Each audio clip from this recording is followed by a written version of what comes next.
I am the Tofu Golem. Please enjoy the video. You begin on the iPhone because the watch mirrors its time. This is the only reliable method. First, confirm the watch is paired and near. Next, open Settings, then General and Date and Time.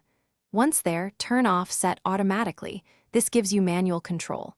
Make sure Do Not Disturb is off so changes apply immediately. You're starting the process now. Do not try changing the watch directly because it inherits time from the iPhone. Now you manually set the iPhone clock. This is how the watch will be changed. Tap the time field and adjust hour and minute to the exact value you need. Use digits for precision. Once set, lock and unlock the phone, then open the watch app and watch face to confirm the new time took effect.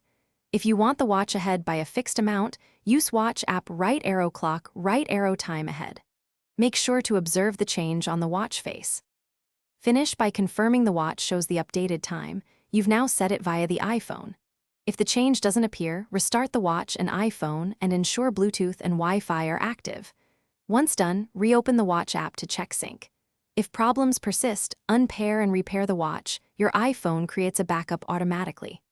One key troubleshooting tip: if time keeps resetting, toggle Set Automatically back on, then off again to force a fresh sync.